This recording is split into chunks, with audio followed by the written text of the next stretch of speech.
Everyone should have seen a recording pop up on your screen. Just a reminder, these are all recorded and they are housed in the SAS portal. If you have not become a member of our SAS community and you would like to, just shoot me an email or pop something in the chat. I will make sure to take care of it. If you don't have an email address that allows me to do that, we will problem solve, figure it out. We have been able to problem solve everybody so far. So I feel confident we will be able to problem solve yours as well. Okay, so everyone should be seeing the results of our poll on their screen.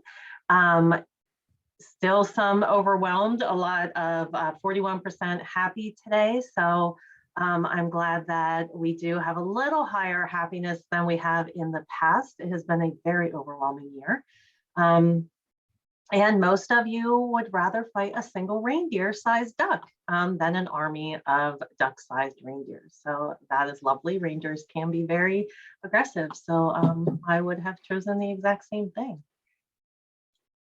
Today, we are going to talk about social emotional wellness data into practice. Many of these slides are going to be slides that you probably have already seen if you've looked at our accelerated learning. We are going to approach it more from a practical standpoint. So I am going to fly through most of these slides so that we can give you time to work in groups today. I did resend this invite and it had attachments in it. They are also on the SAS portal, and I will put them into chat as well. So if you do not have the attachments, no worries. I will add them. You will need them for your breakouts if you do have them in your calendar invite. Just an update of our calendar events. We are already into December. I cannot believe it. Our January action period call is going to be focused on looking at social emotional wellness in practice. We have Freeport Area School District coming to talk to us and present how they are including social emotional wellness into career readiness and how they're making a focus on career ready students and training and adding social emotional wellness into that. And then I will be presenting the work from a school district who has added social emotional wellness into their physical education curriculum. And their person who heads that is doing amazing work. I'm really impressed with what he's been doing, and we've shared it with the National Center of School Mental Health. He is unfortunately obviously teaching that day, so he isn't able to join us, but he has given permission to share everything. And if anyone wants to contact him or needs additional information, he is happy to follow up with you as well. The other thing happening in January is we have been getting calls from several of our leads around safe to say and training and how to update things and what happens with that. And so Brittany from the Attorney General's office will be joining us for our regional call in January. She was not able to make our action period call with everyone, but she is making the regional call. So if you have specific questions for us around safe to say, literally any questions that you have, please send them to your regional and we'll make sure to get them answered and get an email out with all the questions that were posed to her, as well as her answers, resources, and supports, and a copy of her PowerPoint. So today we're going to talk about moving data into practice. And one of the things that we really want to focus on is not recreating the wheel, not making our districts do several things that are different. So we don't want the work coming out of the state system of support to be different than the other work that's happening and that we're asking our districts to do. And so one of the things we've really presented to our districts is the accelerated learning plan. And this focuses on a continuous improvement. So what is the cyclical process that we're using to help groups of people in a system set goals, identify ways to improve and evaluate change? We are focusing on assessing the need today, and we're really looking at how do we approach this from a problem solving way and a capacity building. So it really is about, we started off this year saying, we want to look at capacity building this year. We want to think about building the capacity in our IUs, but also we want our IU partners to think about building capacity in their district. Really thinking about how do you help them analyze problems and move forward and really pursue what they're looking at? One of the things that we look at purpose-wise is we, talk about capacity building. We're talking about enabling the pursuit of a vision. Many times when we ask our districts, well, what's happening? What is your mission? What is your vision around this work? They come up with a blank. They kind of give us that blank stare and say, oh, that's a really good question, or we've never talked about it. We've never thought about it. And I see Stacy Molnar-Main has joined us, and I'm gonna call out a lot of the work that she has been doing for the office, because that is a conversation we had internally as well. What is our vision for this work? And so she's really been leading the charge to think about what that is. And so as you move forward in this work in your IUs, I would ask you to think about the same thing. What is the vision for this work?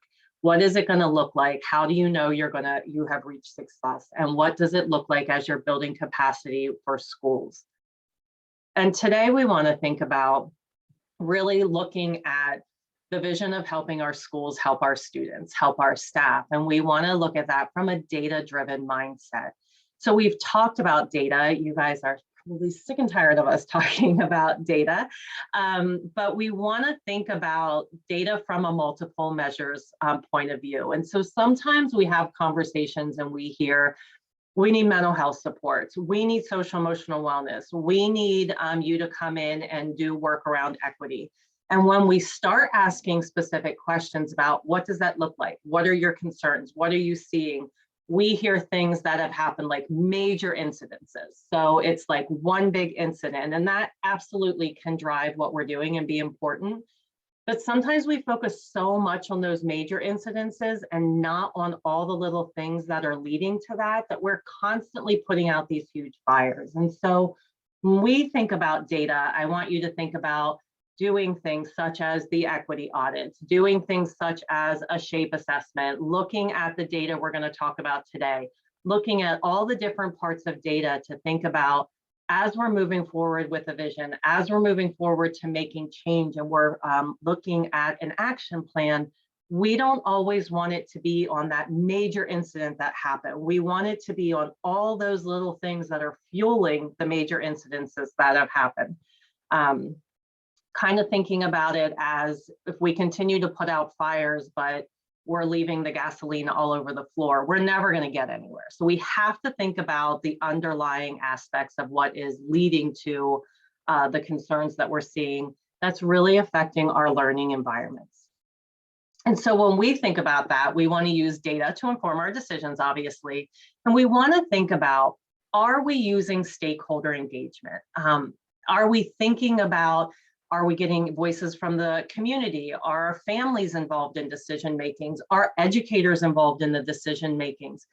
Are we involving students when it is appropriate to do so? So really thinking about, how do we focus on a solution, not just admire the problem and get data, but we get data from all these different areas. So thinking outside the box, data can be things that we're going to do, such as we're doing an equity audit, we're leading them through a shape assessment, we're doing a school climate survey, or it can be things you already have in place. What does your data look like in terms of discipline referrals? What is your attendance data looking like? What is your staff absenteeism looking like? Where are your grades? What does the PAYS data look like? These are all things that we really want to think about. When we're coming out of COVID, the PAYS data also provides a quick turnaround for us, a portion of the report. All of your districts, if they participated in online PAYS, have a report already. It is not a full report. It is a preliminary report. It's called, some people are calling it a special report. Some people are calling it the preliminary PAYS report, but it looks at mental health, substance use, school climate, food insecurities. I'm missing a couple. Engagement, bullying, and then the big ones that were added for this report, this specific report, are around COVID, remote learning, and engagement, and how you feel if you're engaged in school, specifically related to changes as a result of COVID. So that provides data now for schools rather than waiting for the full report that's going to come out at the end of the year. Why that's important as we think about moving forward is we know that there are concerns about learning loss. There's concerns about mental health. There's concerns about increased substance use. And the PACE data for individual districts can give you that data now and to start planning for the rest of the year rather than waiting for the end of the year like we normally have to do. So that report has never come out this early. It was specifically focused on helping schools move forward right now. So now we have this data, and often what happens is we either have no data or we have so much data that we go, oh my gosh, what in the world are we even going to do? So we need to think about, what does our data tell us? Where are we going to focus? We cannot focus on 700 different problems. We need to think about, similar if you were making a goal for a student, you would focus on 1 to 2 things to start. Same thing with schools. What 1 to 2 things are we going to focus on an action plan on? And how do we make sure that we're addressing staff self-care as part of staff capacity? So whatever goal that you choose to work on with your district who's consulting with you, you need to think about the staff as well. And when I put staff self-care in there, I really want to emphasize that includes the leaders. Often what we're finding is that we are starting to hear conversations around self-care for staff, educators, but the leaders are not talking about self-care for themselves. So our superintendents are stressed, our directors are stressed, our IU consultants are stressed. All of you are experiencing stress. And so making sure that we're addressing that as part of our capacity and what we're doing. We don't want to put a plan in place that no one carries out because everyone is so overwhelmed they don't feel like they're able to do it. And so that leads us to thinking about how we move forward. If any of you have been on a conversation around self-care or on action planning, you have seen this used before. It is, excuse me, a Chinese proverb about better to take many small steps in the right direction than to make a great leap forward only to stumble backwards.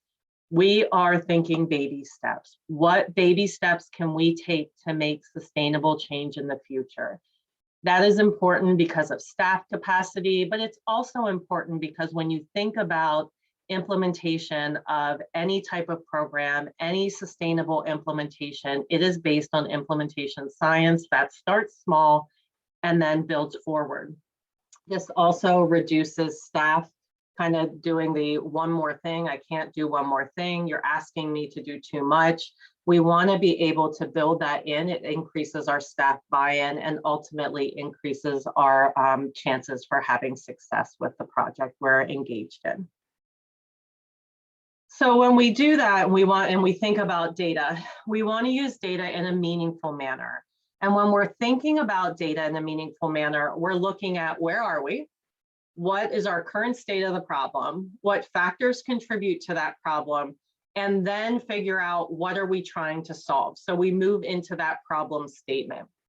When we ground that work in a unified problem and a unified purpose, then we can move forward as a team. It's similar to really setting that common language. We're setting a common language around a problem. And so to do that, we want to develop SMARTY goals. When you look at the accelerated learning template that is online and that we're asking our districts to look at, they are looking at developing these SMARTY goals. So what are our goals look like? Are they strategic? Are we addressing something at a capacity building level? Are they measurable? Are they realistically ambitious? Meaning they're challenging enough that when we see success, it's going to mean something, but it's not so big that we're not able to obtain it, which goes into the realistic. Are they time bound? Do we have a clear deadline? And when we go into our sessions and we do practice, we're going to look at small change increments. And when we think about time bound, it's really those small change increments that we need to focus on. Our goals have to be developed in a way that we are building upon our action steps to ultimately reach our goal.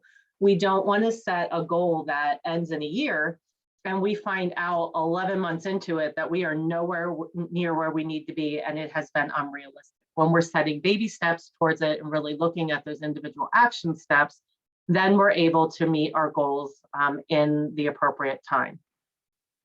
Are they inclusive? Are we ensuring that we are looking at everybody who needs to be involved in those decisions? Are we asking for families who have been affected by whatever problem we're trying to solve to be part of the decision making? Are we including shared power in that? Or are we as a unit saying, well, we're going to make all the decisions, we're going to make all the goals, and then we're going to tell everyone else how that is going to go? And then are they equitable? Are we looking at an element of fairness and justice that really looks at systematic injustices and inequities that are present in our school systems? And so goal setting, really thinking about, again, using data. Whole focus of today. How are we going to use that data to help districts determine priority areas? When we help districts look at their data, we often see major themes come out in 4 or 5 areas, and they go typically just as we would if we were in their spot. Well, how am I going to do all of this? I don't have the capacity to do all of this. There's no way that it can happen. I don't know what I'm going to do. And so it's our jobs, as we're looking again at that capacity building, and we're looking at it from a consultative model, to take a step back and say, what is going to make the biggest difference? If we address teaming, will that make a significant difference? Is it a capacity issue? Do we need to be looking at resource mapping? Do we need to be looking at something else? What do we need to do? Is this a funding issue? What do things look like? And so really taking that step back as the consultant and not being so enmeshed into the system where everything seems overwhelming, you're really in a unique place to look at it from an objective point of view and say, well, let's start here and try some information. We're going to try some action steps. We're going to look at how we move forward. And then if it doesn't work and it's not leading us to the change we want, then we move to a different strategy. But again, the only way forward is to go forward. And so as long as we are moving forward, we are moving towards our change. It's that stagnant space that we can often get stuck in because we feel so overwhelmed, which is where many districts get, and this is where we can come in and really help with that. And then we really want to dream big, but start small. Some of the hardest districts to work with historically around this have been districts who dream really big, but they're not able to start at action steps. So when we say, for example, we're going to work on implementing, I'm going to pick screening for a second, but we're going to work on implementing screening, and that's what the district wants. And so they say, not a problem. We do no screening right now, but by the end of the year, our goal is that we are going to screen every student in our district, K through 12. And then we all just take a big deep breath, because that is definitely dreaming big, but it isn't starting small. So maybe our goal is we want to do screening, and in the fall, we're going to screen 6th graders and 7th graders. And then in the fall, and then in the spring, we're going to add 6th and 9th grade. So it really is having those conversations about, when we start small and we have to make adjustments, we're making small adjustments.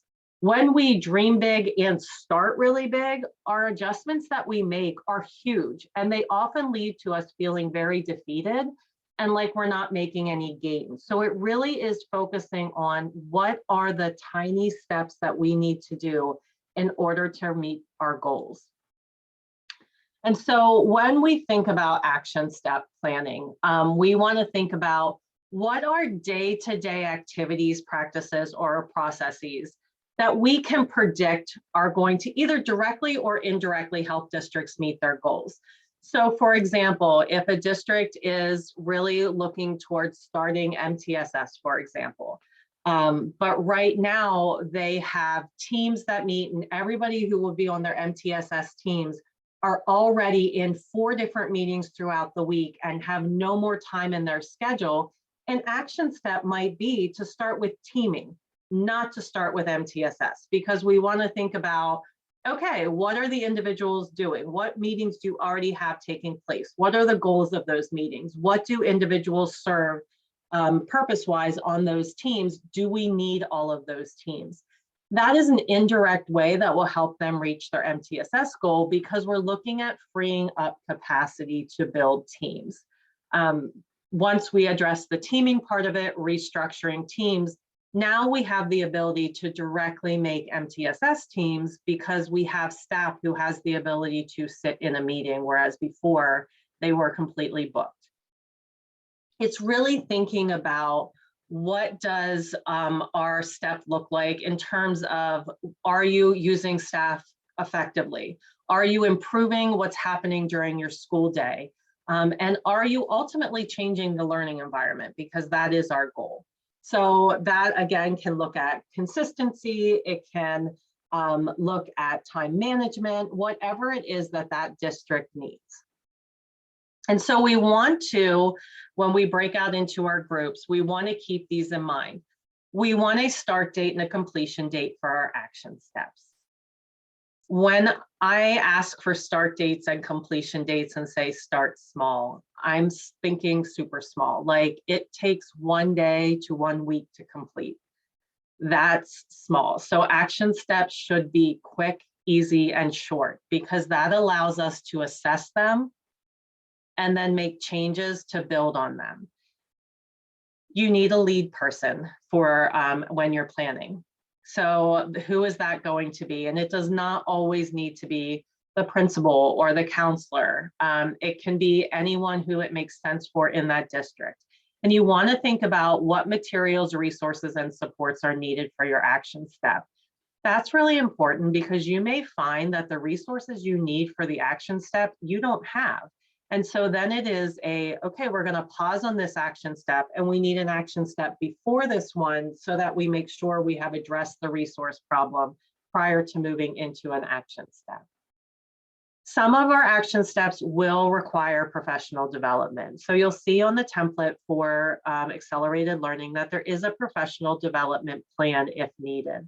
And so that is going to really look at things such as, if we are doing data collection, if we are changing and adding social emotional learning programs into our school, are we adding new initiatives? You need training around that. And that is a communication that the district should be having with you as intermediate unit leads and staff members, to talk about, what can we do? How do we partner on that? And then how do you create a communication plan so that everybody is on the same page?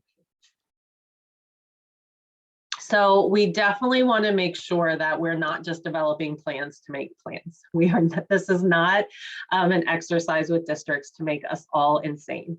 It is, how are we going to implement change? So thinking about your anticipated outcome, again, going back to our SMARTY goals, what event, milestone, or shift is going to occur? What is the point? That was always one of my huge questions when I was in a school setting, and people would say, well, we need to make this change, or we need to collect that data. Why? I'm a huge why person. If you cannot answer why you're doing it or what difference it's going to make, then we really need to think about, is it worth doing? So really thinking about what your goal is. And then monitoring and evaluation. So when I say test each anticipated outcome, this should not be a major thing. It could be whatever you need to learn. I'm going to show you an example, but these tests should be little. So if you're looking at, for example, one of our districts put in place a universal referral form, and it covered everything from, I have academic concerns to I have emotional concerns.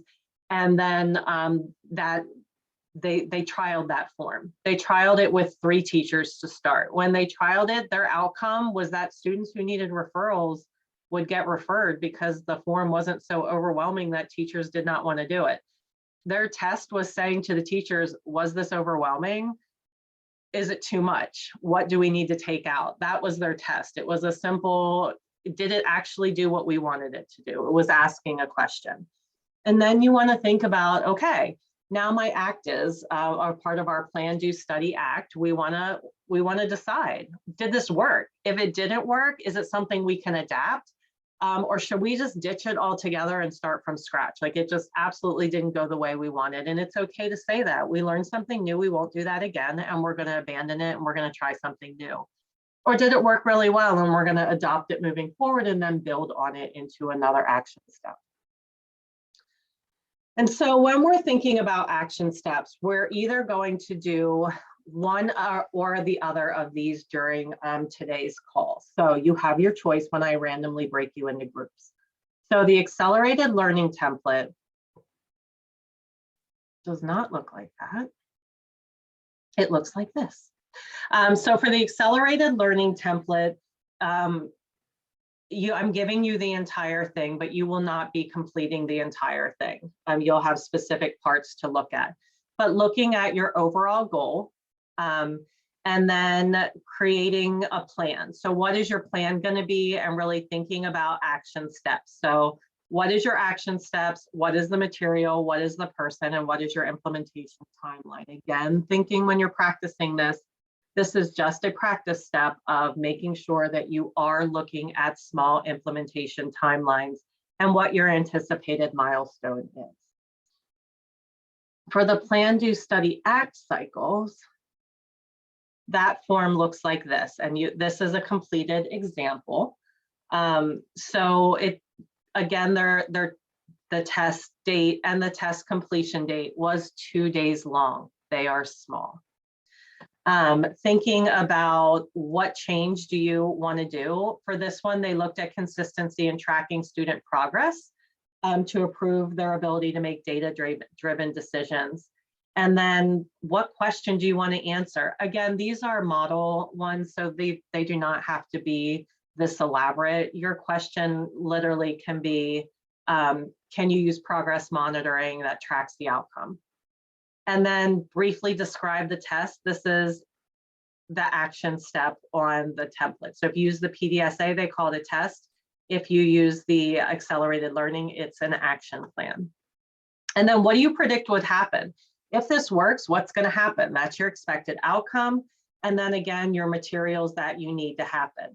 So for this, if you pick the PDSA worksheet, you are only going to do up to here. You're doing this beginning part and not the end of it. And the same with the other one, I've listed it out. So as a team, when I randomly break you into your breakout rooms, what you are going to do is you're going to look at the data. I'm going to give it to you. The data for this is going to be shape examples, and that's solely so that we can get experience looking at them, because all of you are extremely familiar with looking at attendance data and climate data. And so we're just giving you a different format of data to look at. And then as a team, pull out the top 2 challenges and write a goal for one of them and identify one action step.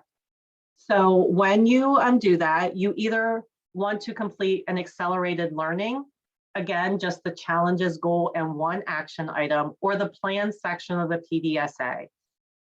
Do not worry about doing both of them. We are going to give you 15 minutes in your group, and then we're going to come out and do a quick review of it and hear what everyone said so that you can hear other perspectives. And then we're going to let you go on your way for the day.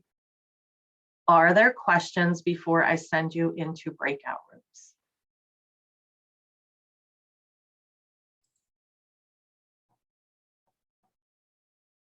Can you, Dana, can you put what we're supposed to be doing in the chat so that Yes, we can refer back to it? Absolutely. And I'm going to link the, I'm going to link everything you need in there as well.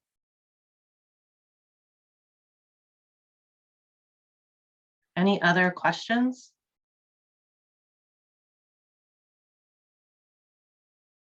Okay. I am going to also hang out in the main room so that if you have questions, just leave your room, come back to me. And then you can get that back, or I will be right there. And we're gonna do, let's see, we have 20. Okay, I'm going to send you into your rooms, and then I'm going to keep putting everything into chat for you. And if I put it, someone who's familiar with chat, if I put documents in there, will they continue to come to you once you're in breakout room, or do I need to put them in prior? You need to put them into the chat first, and then they And then will. send you? Yeah, the chat becomes private within the room once we're in rooms. That's what I thought, but I just wanted to double check. Thank you. Thank you.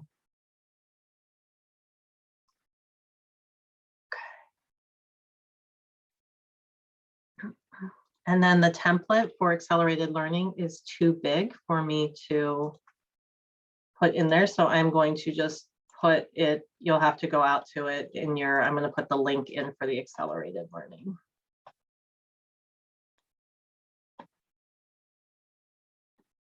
Okay, I'm going to send you off, and you will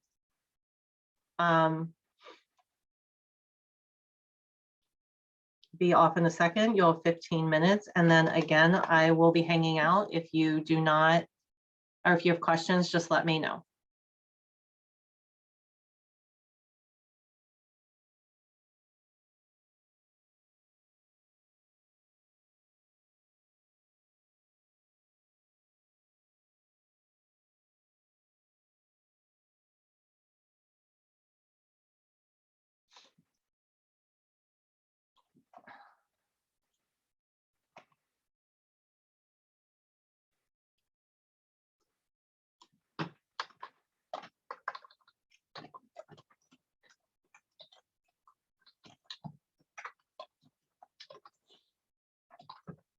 Hi, Scott.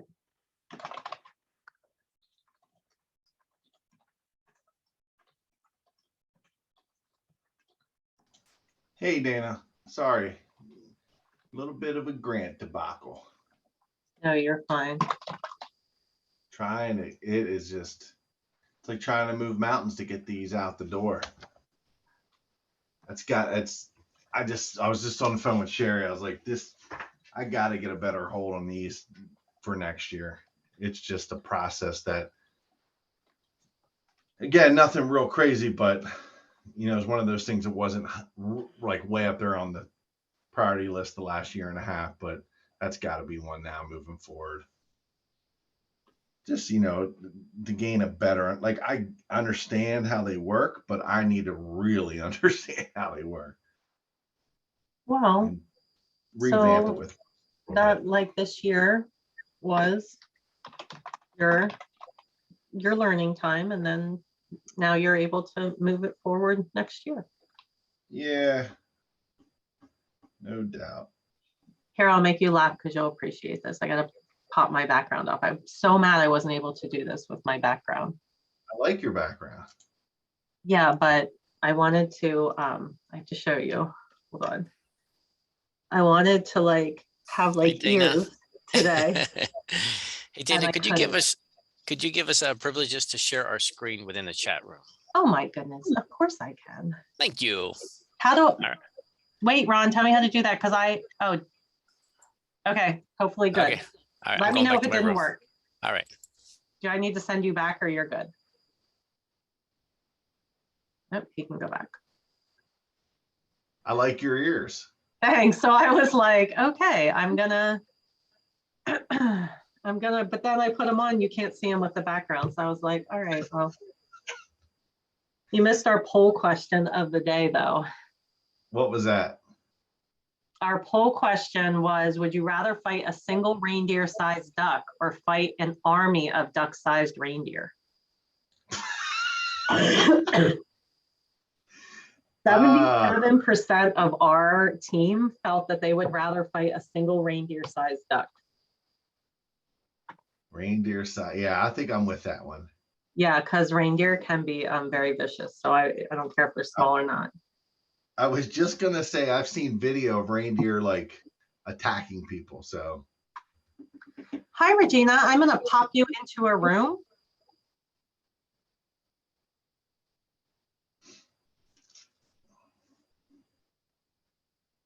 I'm gonna pop you into room 4, Regina, okay?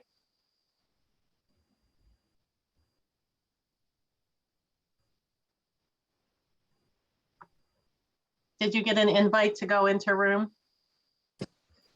Okay, we are recording again. I'm gonna pull breakout rooms so I can call on people. Real quick, someone from breakout room 1 just wanna report on what your thoughts were, what you chose, and maybe why. That was Brittany, Daryl, Michelle, Monica.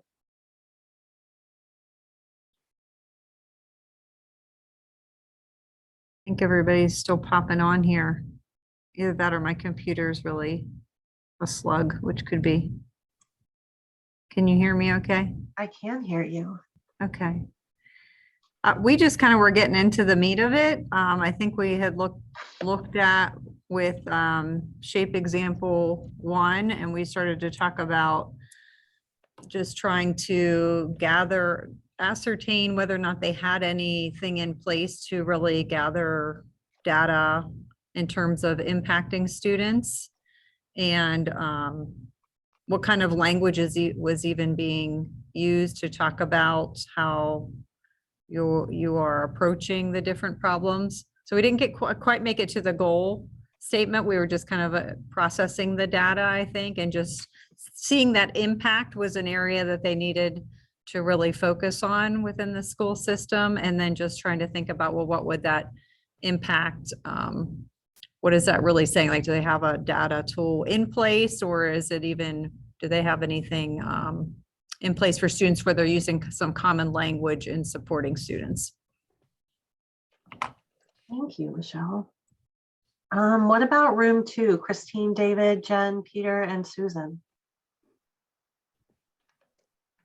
So like breakout room number 1, we didn't get really far, but just looking at the composite scores for the emerging area, we agreed with room 1, focusing on impact, or also impact district level documenting and reporting. But just kind of thinking about what you had said, Dina, what is kind of the low hanging fruit, to be able to kind of start with, and to be able to really look at those being a little bit more heavy areas. We kind of backed up a little bit thinking, okay, well, if we can't team and we don't have a needs assessment, how are we going to determine what our impact is going to be? So we were kind of starting to move into that, to develop those as our 2 top goals. Okay, do we need to do an audit across different teams? Because we could be doing multiple, different initiatives, but it's most important to make sure that we're integrating those initiatives, and then really maybe looking at like a role construction. Are there duplications?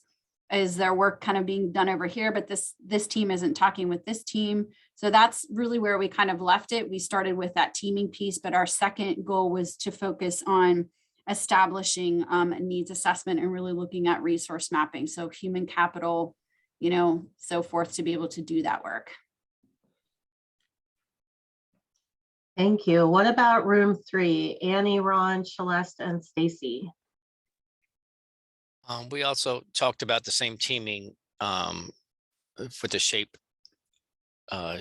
example, and we were talking about the most multidisciplinary teams, and we talked about how often on teams you have the same team members signing up for the same meetings all the time, and you don't want to burn them out. So we talked about maybe creating some kind of document or a manual of really outlining roles of the team members so that people would know what's expected of them. And then we talked a little bit about maybe incentivizing other staff who don't typically are part of a team to maybe recruit and get more engagement. Anybody else from my team want to chime in on that?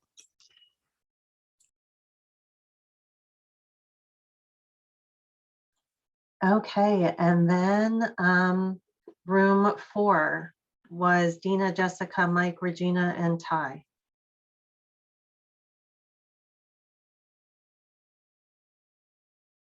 So we kind of went through the data quickly, gathered some thoughts, and then circled back to the top where we said that some of the deficiencies that we saw at the district and school level couldn't be addressed unless we took care of the team situation.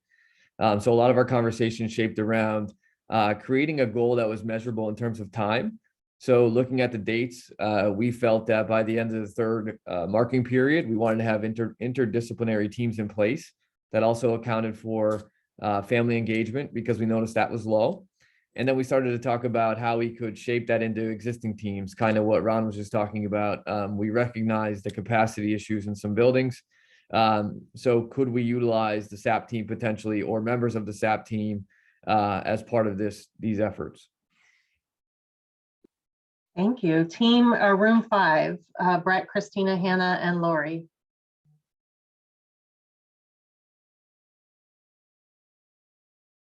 We looked at sample 2 and we were looking at the impact because they were both 1.8, both for impact and impact at the district level. So we were looking at the scores and seeing what they were actually doing. And then one of the pieces and questions that we had was, were they just doing items to check off a box and doing them to get done, not doing it to really do the root cause analysis and look at their items. But we were going through that before we were able to get to the goal and time ran out. And room 6, Beth, Heather, Leanna, and Matt.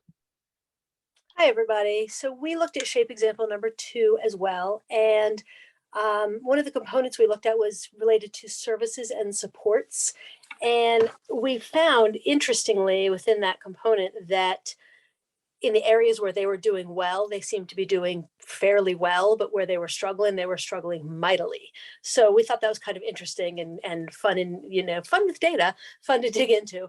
And so where we found that one of the places they were struggling was to determine whether the services and supports are evidence informed. So we looked at that and said that would be relatively easy to create a goal around. And our goal would be to have them conduct an audit of the services and supports, analyzing the alignment of those existing services and supports that they have, because the data show that they have them in place, but analyzing whether they are aligned to the research and then making adjustments as necessary. So I know this was like really quick. You had a really quick turnaround and you didn't, I know many of you are like, we didn't get the goal done. So, but you did, you met the goal of what we were looking for because you looked at the data and all of you interpreted it in different ways, but none of them are wrong. So it's important to think about, it's really that listening to the conversation and asking those questions, all the questions that you're asking and the thoughts that you're having are what you need to do when you're thinking about how to move districts forward. It's really changing that from okay, I'm hearing what a district has to say, I'm hearing their concerns, I'm going to provide a training and then we're done, to moving into a process-oriented, let me ask more questions, let me do some more reflective thinking, really thinking about this as a process that is going to build the relationships you have with districts and move them forward so they keep coming back for more of that process, and really engaging in change and systematic change over time that ultimately supports our students. So I am going to launch the end of the poll for you to answer while I finish up in our last couple seconds. I will say that all of you did amazing. This can be really hard to do, and I appreciate that you were willing to look into it. It just comes with practice, and those are conversations that your regionals can definitely help with if you're having concerns. Also, conversations that our Office for Safe Schools team is always available to help with as well if you are looking at where to start, how to move forward. I will tell you, most of you picked example number 2, and where we started was teaming with them. Looking at the data, you were spot on. Their teams were not communicating. Communication and teaming was a mess. They did not use evidence-based services at all. That the district struggled with really buying into. When people were really good salesmen, they bought into those programs, and they had a high turnover rate. So those programs changed frequently. So that is exactly where we started. We made some small but significant changes there in terms of communication and teaming. And they made massive differences across the district with those little steps that we were able to make. So the littlest steps can be really helpful. We all want to wish you a wonderful holiday season as we finish up today. And please know that we are here to support you. If you need anything, please, please, please let us know. Thank you for everything you do every single day to help our schools, our students, and our families. You are so appreciated. Bye, everyone.